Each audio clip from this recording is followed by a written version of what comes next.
आपके साथ मनुराज सक्सेना। चैत्र नवरात्र के महानवमी यानी चैत्र शुक्ल नवी तिथि को भगवान राम का जन्म अयोध्या में हुआ था। भगवान राम का जन्म गुरुवार को दोपहर के समय हुआ था। तब पुनर्वसु नक्षत्र और कर्क लग्न था। इस नवमी को राम जन्म हुआ था, इसीलिए इसे रामनवमी के नाम से जाना जाता है। हर साल चैत्र शुक्ल नवमी को इसी मुहूर्त में प्रभु राम का जन्मोत्सव मनाया जाता है। इस बार 27 मार्च को रामनवमी की तिथि सुबह में खत्म हो जा रही है और दोपहर में दशमी तिथि लग रही है। वहीं 26 मार्च को सुबह से लेकर पूरा दोपहर का समय नवमी का है। ऐसे में रामनवमी की उदय तिथि 27 मार्च को है, जबकि 26 मार्च को दोपहर में नवमी तिथि का मुहूर्त है। ऐसे में लोगों में कंफ्यूजन की स्थिति बनी हुई है कि रामनवमी कब है, 26 या 27 मार्च। इस सवाल का जवाब देने के लिए हमारे साथ जुड़ रहे हैं जो दो ज्योतिषाचार्य और राज मिश्रा हमारे साथ जुड़ेंगे, राकेश चतुर्वेदी जुड़ेंगे। तो जाहिर तौर पर ये जो कंफ्यूजन बना हुआ है रामनवमी की तिथि का, रामनवमी की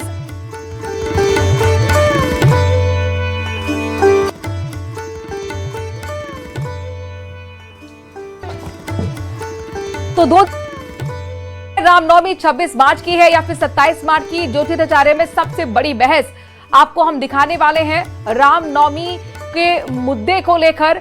और जाहिर तौर पर सभी समझना चाह रहे हैं कि जो हिंदू त्योहार है इनमें इतना कंफ्यूजन क्यों बना रहता है। अभी होली गई, उसमें भी कंफ्यूजन था कि 4 मार्च को होगी या 5 मार्च को होगी। इससे पहले दिवाली में भी यही स्थिति थी और आपने देखा कि भैया दूज में भी यही स्थिति बन जाती है। करवा चौथ पर तक हमने ये स्थिति देखी है।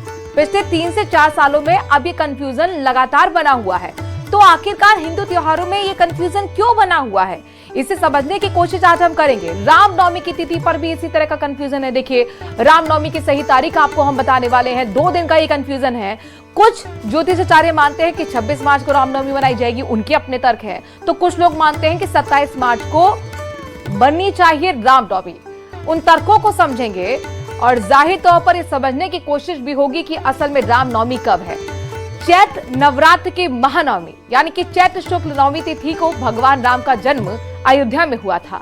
भगवान राम का जन्म गुरुवार को दोपहर के समय हुआ था। तब पुनर्वसु नक्षत्र और कर्क लग्न था। इस नवमी को राम जन्म हुआ था, इसीलिए इसे रामनवमी के नाम से भी जाना जाता है। हर साल चैत्र शुक्ल नवमी की इसी मुहूर्त में प्रभु राम का जन्मोत्सव मनाया जाता है। इस बार 27 मार्च को रामनवमी की तिथि सुबह में खत्म होने जा रही है और दोपहर में दशमी तिथि लग रही है। तो वहीं 26 मार्च को सुबह से लेकर पूरे दोपहर का समय नवमी का है। ऐसे में रामनवमी की उदया तिथि 27 मार्च को है, जबकि 26 मार्च को दोपहर में नवमी तिथि का मुहूर्त है। ऐसे में लोगों में कंफ्यूजन की स्थिति है कि रामनवमी कब है, 26 मार्च की है या फिर 27 मार्च की है, कब बनाए रामनवमी। और इसी का सवाल का जवाब जानने के लिए हमारे साथ कुछ ही देर में एक खास पैनल जुड़ रहा है। ज्योतिषाचार्य राज मिश्रा आपको टीवी स्क्रीन पर दिख रहे हैं, राकेश चतुर्वेदी दिख रहे हैं। आप दोनों मेहमानों का बहुत बहुत स्वागत। देखिए, सबसे पहले दर्शकों का एक ही सवाल है, रामनवमी कब है? क्या 26 मार्च को बनाएं या 27 मार्च को बनाएं? राज मिश्रा जी, कब है आपके मुताबिक रामनवमी? मेरे मुताबिक नहीं हो सकता है। मैं एक बात आपको बहुत क्लियर कहता हूं। मैं हमेशा एक बात कहता हूं कि राज मिश्रा के मुताबिक या राकेश चतुर्वेदी के मुताबिक या न्यूज 18 के मुताबिक कुछ नहीं हो सकता है। शास्त्र के मुताबिक सब कुछ हो सकता है। जो शास्त्र कहता है उसी के अनुसार आपको तिथियों को मनाना होगा। और शास्त्र ये कहता है, अगर इसको समझना है तो श्री रामचरितमानस हमें खोलना होगा। श्री रामचरितमानस के अंतर्गत बालकांड दोहा नंबर 191 192 की चौपाई है। ये बहुत सुंदर चौपाई गोस्वामी तुलसीदास जी ने लिखा है कि नवमी तिथि मधुमास पुनीता, लिखा है, बड़ा स्पष्ट लिखा है। श्री रामचरितमानस दोहा नंबर 191 की चौपाई है कि नवमी तिथि मधुमास पुनीता और शुक्ल पक्ष अभिजित हरिप्रीता और मध्य दिवस अरुषित नघामा अखिल लोक पावक विश्रामा। ये गोस्वामी तुलसीदास जी की चौपाई है कि भगवान राम का जन्म कब हुआ था। भगवान राम के जन्म के लिए सबसे इंपॉर्टेंट विषय है कि नवमी तिथि उस समय पर होनी चाहिए। नवमी तिथि होनी चाहिए, मधुमास यानी चैत्र का महीना होना चाहिए, मधुमास पुनीता, शुक्ल पक्ष होना चाहिए, लेकिन अभिजित मुहूर्त भी होना चाहिए। शुक्ल पक्ष अभिजित हरिप्रीता। भगवान को सबसे प्रिय क्या है? भगवान को अभिजित मुहूर्त जो है वो सबसे प्रिय मुहूर्त है। अभिजित मुहूर्त जो होता है वो हर दिन 48 मिनट का होता है। उसमें सूर्य उदय का और सूर्य अस्त के पूरे समय को निकाला जाता है। जो मध्य का 48 मिनट होता है, यानी 24 मिनट इधर और 24 मिनट उधर, वो 48 मिनट आपको लेना होता है। उस समय पर अभिजित मुहूर्त के अंदर नौमी तिथि का विद्यमान होना, शुक्ल पक्ष का होना, चैत्र महीने का होना ही इस चीज को दर्शाता है कि भगवान राम के जन्म को सेलिब्रेशन का ये समय हो सकता है। अब सुनिएगा क्या है, कोई बहुत बड़े कंफ्यूजन का कोई विषय ही नहीं है। और एक बात बता देता हूं मैं, ये कंफ्यूजन अगर आप इंग्लिश कैलेंडर को शास्त्रोक्त जो कैलेंडर है, जो साइंटिफिक प्रमाणित कैलेंडर है, सनातन कैलेंडर है, उससे अगर आप जोड़ने का प्रयास करेंगे तो जनरल सी बात है, कंफ्यूजन तो होगा ही। ये तो सिंपल सा विषय है ना। जैसे अब मान लिया जाए कि पूरा ब्रह्मांड एक ही दिन ये नया साल क्यों नहीं मनाता है, कुछ दिन किसी का पहले हो जाता है, किसी का बाद में हो जाता है, तो टाइम डिफरेंस के कारण वो तो पॉसिबिलिटी है। तो अब क्या है कि जो 26 तारीख को नौमी तिथि का प्रारंभ हो रहा है, वो 11:49 पर 26 तारीख को नौमी तिथि का प्रारंभ हो जाएगा। 27 तारीख को जो नौमी तिथि रहने वाली है, 27 तारीख को 10:08 पर नौमी तिथि खत्म हो जाएगी। अब क्योंकि जो अभिजीत मुहूर्त है वो 11:48 पर प्रारंभ हो रहा है 26 तारीख को, ओके, यानी नौमी तिथि भी होगा और अभिजीत मुहूर्त भी होगा। नेक्स्ट डे अभिजीत मुहूर्त जब होगा तो नौमी तिथि नहीं होगी, तो शुक्ल पक्ष अभिजीत हरिप्रीता, तो अभिजीत जब नौमी तिथि के अंदर प्राप्त नहीं होगा, तो इसलिए 27 को राम जी का जन्मोत्सव मनाने का जो कार्य है वो शायद बेहतर नहीं है, वो साइंटिफिकली बेहतर नहीं है। वो आपको 26 तारीख को ये मनाना पड़ेगा क्योंकि वो भगवान राम के जन्म से प्रमाणित होता है। ठीक है, तो राज मिश्रा जी आपका पॉइंट ये है कि अभिजीत मुहूर्त और तिथि महत्वपूर्ण होती है और ऐसे में 26 मार्च को रामनवमी मनानी जानी चाहिए। राकेश चतुर्वेदी जी आपका पॉइंट क्या है, शास्त्र क्या बता रहे हैं? धर्मशास्त्र चूंकि एक मत नहीं है इसीलिए हम ये डिबेट कर रहे हैं, तो क्या ज्योतिषाचार्य आपके मुताबिक 26 या 27 कब है रामनवमी? सबसे पहले तो सभी दर्शकों को मेरा वंदन और आपको नवरात्र की शुभकामनाएं। नारी शक्ति आप भी। अच्छा, एक चीज मैं कहना चाहूंगा, आचार्य राज मिश्रा भाई बड़े अच्छे से तथ्यों को जो है कथावाचक है, तो वो व्याकरण गुण तो है ही इनके अंदर, जो है तोड़ मरोड़ कर अपने ही कथा के सार में ला देने का, ये उनकी खूबी है और एक ग्रहों की भी खूबी, भगवती की कृपा भी है उनके ऊपर। एक चीज आप समझिए, तिथि है क्या, हम बात किस पर कर रहे हैं? हम तिथि पर बात कर रहे हैं, राम जन्म के लिए हम बात कर रहे हैं। दोनों में अंतर है। वैसे ही अंतर है जैसे कि जो है राज मिश्रा जी ने चौपाई कही, उसी रामायण की है, समर्थ को नहीं दोष गोसाई, लेकिन सामर्थ्यवान किसको किसको कहा गया? आधा ही चौपाई बोल करके लोग जो है आधी खा जाते हैं और अपने आप को सामर्थ्यवान कहने लगते हैं।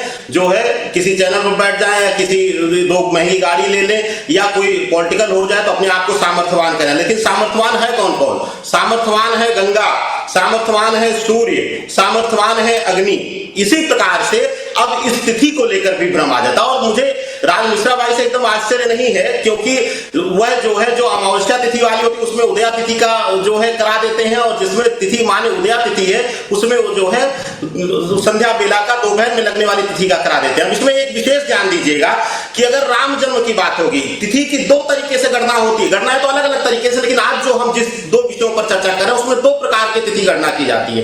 पहला एक उदया तिथि, शास्त्र सम्मत तिथि व्याकरण क्या मान्य है, वह विशेष रूप से जो है 27 तारीख को ही व्रत के लिए मान्य रहेगा और व्रत जो है रख करके जो है उद्यापन जो है 27 तारीख को ही किया जाएगा, क्योंकि नौमी तिथि में ही राम जन्म हो जाता है। अब आते हैं दूसरी तिथि की गणना कैसे कहते हैं, इसको मैं सामान्य भाषा में समझाऊंगा। मुझे लगता है कि आदरणीय राज मिश्रा भाई भी इस पर हो सकता है विरोधाभास हो, लेकिन कुछ मुझे करेक्ट जरूर करिएगा।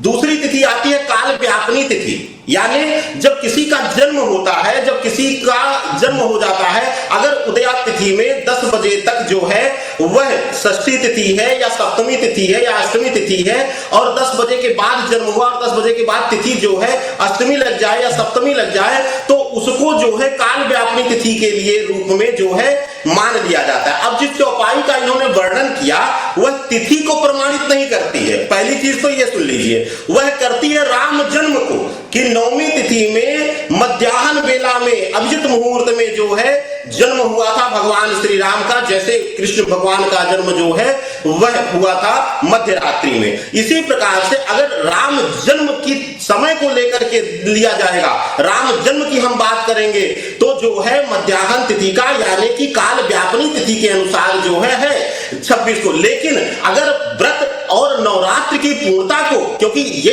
एक भ्रम भी फैलाएगा, क्योंकि कुछ लोग इसको जो है विशेष रूप से 26 को ही कह रहे हैं कि आप जो है नवमी का भी व्रत करके जो है नवमी का कन्या पूजन भी कर दिए, रामनवमी पूजन भी कर दीजिए। तो ऐसी अवस्था में अगर प्रातःकालीन नवमी का पूजन किया जा रहा है तो यह भी महापाप लग रहा है। और उदया तिथि जो व्याकरण शास्त्र, जिस शास्त्र की आदरणीय राज मिश्रा जी ने चर्चा किया है, उस शास्त्र के अनुसार देखा जाए तो तिथि सिर्फ और सिर्फ जो तिथि व्याकरण मान्य है वह 27 तारीख को ही नवमी तिथि मान्य है। तो राम जन्म और नवमी का व्रत दोनों अलग अलग विषय हैं, यानी उदया तिथि और काल व्यापनी तिथि दोनों की गणनाएं अलग हैं। किसी के जन्म किसी के मृत्यु की विशेष गणना करनी होती है तो काल व्यापनी तिथि की करते हैं। लेकिन जब व्रत त्योहार और विशेष रूप से अब क्योंकि अब उस कलिकाल काल का तो अभिजित मुहूर्त तो मिलेगा ही नहीं, तो ऐसी अवस्था में तिथि वाइज जो है उदया तिथि का जो है व्रत शास्त्र नियम जो है उसके अनुसार हम 27 तारीख को ही शास्त्र संबद्ध तरीके से हम नवमी का जो है व्रत करें, कन्या पूजन करें जो है प्रातःकालीन, और नवमी को हम नवमी तिथि में ही व्रत का खंडन करें, यानी 27 को ही व्रत का पारण करें। यह सर्वमान्य है और यह तिथि ठीक है राकेश जी, आपके उदया तिथि के मुताबिक रामनवमी की तिथि जो है वो 27 मार्च को पड़ रही है। लेकिन मुझे बताइए, आप दोनों ही ज्योतिषाचार्य हैं, आप दोनों ही हिंदू धर्म से जुड़े हुए हैं, तो फिर आप दोनों के धर्मशास्त्र अलग अलग क्यों है राज मिश्रा जी? बिल्कुल एक बात क्यों नहीं है? ध्यान रखिएगा, यहाँ आप कंफ्यूज कर रही है। एक बात ध्यान रखिएगा, बड़ा क्लियर बता रहा हूँ, कोई धर्मशास्त्र अलग नहीं है। अरे तो मैं लेमैन की भाषा में समझना चाह रही हूँ, मुझे नहीं पता, धर्मशास्त्र के ज्ञानी तो आप हैं, आप हमें समझाइए। दर्शक भी जानना चाह रहे हैं कि कंफ्यूजन हर त्योहार पर क्यों बन गया है, पिछले 4-5 सालों से ऐसा क्यों हो रहा है? तो चाहे मैं मानना शुरू कर दिए भाई। हम तो शुरू से कह रहे थे कि हमारी जो सनातन की तिथियां हैं, जिसको सूर्य प्रमाणित करता है, चंद्रमा प्रमाणित करता है, उसको फॉलो करो। तो आप ही लोग तो फिर पीछे पड़ गए, नहीं जी वो पश्चिमी तिथि जो बाद में आई है उसको फॉलो करना शुरू करेंगे, हम अपना जन्मदिन तारीख के हिसाब से मनाएंगे, तिथि के हिसाब से मनाएंगे ही नहीं। अरे तो भैया आप लोग कंफ्यूजन क्रिएट किए, हम थोड़ी ना क्रिएट किए हैं। अब सेकंड चीज, आपने कहा कि राकेश चतुर्वेदी और आचार्य राज मिश्रा जी का धर्मशास्त्र अलग अलग है। नहीं, कोई धर्मशास्त्र अलग अलग नहीं है। हाँ, चतुर्वेदी साहब ने कुछ शब्द जरूर मुझे शायद टारगेट करने के लिए कह दिए होंगे, समर्थ करना ही दोष गोसाई रपाओ सुरसर की नहीं। हाँ, वो भगवान विष्णु के लिए नारद जी ने कहा था, श्री रामचरितमानस के बालकांड में लिखा है, वो अलग है। लेकिन राकेश जी ने भी एक बात बहुत क्लियरली कहा है कि नवमी तिथि और भगवान का जन्म दोनों में डिफरेंस है। आप जन्मोत्सव की बात कर रहे हैं, नवमी तिथि कोई डिनाई नहीं कर सकता है कि नवमी तिथि जो दुर्गा नवमी है वो बाकायदा 27 तारीख को मनाई जाएगी, ओके। लेकिन जो राम जी के जन्मोत्सव का विषय है वो कर्म काल व्यापनी तिथि को लिया जाएगा। भगवान का जिस समय पर जन्म हुआ है उस समय जो ग्रहों की एक परिस्थिति बनती है, श्री रामचरितमानस के अंतर्गत लिखा है कि जोग लगन ग्रह वार तिथि सकल भये अनुकूल चर अचर हर्ष जुत राम जन्म सुखमूल। वो समय जब आता है तो योग ग्रह लगन तिथि वार सब कुछ एकदम अनुकूल हो जाता है। उस समय किया गया प्रेयर जो है वो भगवान स्वीकार करते हैं। तो वो जो परिस्थिति होती है वो अभिजित मुहूर्त, जब वो मध्याह्न समय, जब सूर्य बिल्कुल सीधी परिस्थिति में होंगे, दोपहर को 12 बजे तब होती है। तो राम जन्मोत्सव की ही हम चर्चा कर रहे हैं, क्योंकि यहां पर जो चर्चा हो रही है वो रामनवमी की हो रही है, ना कि हम दुर्गा नवमी की चर्चा कर रहे हैं। तो जो राम जी का जन्मोत्सव है वो 26 तारीख को ही प्रमाण के अनुसार मनाया जाएगा, इस बात को ध्यान रखिएगा। 27 तारीख को जो लोग नवरात्र का व्रत पारण करते हैं या जो लोग नवमी पूजते हैं, मैं राकेश जी के साथ बिल्कुल सहमत हूं कि वो 27 तारीख को होगा, वो 26 को हो ही नहीं सकता है। अरे तो राज मिश्रा जी, एक चीज को माना जाएगा ना, या तो 26 को माना जाएगा, 27 को माना जाएगा। आप कह रहे कि दोनों ठीक है? फिर नहीं, दोनों ठीक है, वो गलत नहीं कह रहे, दोनों ठीक है। राम जन्मोत्सव 26 को मनाया जाएगा, लेकिन जो नवमी व्रत का पारण करते हैं वो 27 को मनाएंगे, दोनों बिल्कुल ठीक है। अब आप उतना ये प्रॉब्लम है ना भाई कि कितना कौन अध्ययन करे। अब कोई कहे कि मैं जीवन भर धर्मशास्त्र को मानूंगा नहीं, लेकिन राकेश मिश्रा जी, ये पहले तो नहीं होता था ना। पहले तो नहीं होता था, बचपन में हमें याद है करवा चौथ एक ही होती थी, होली एक ही होता था, दिवाली एक ही होती थी, पूरा देश मिलकर मनाता था। अभी 4-5 सालों से हम देख रहे हैं कि हर चीज की होती थी। इतना कंफ्यूजन क्यों है हिंदू त्योहारों में? राकेश जी, राज मिश्रा जी, मैं आपके पास आऊंगी, आपने अपना पॉइंट रख लिया।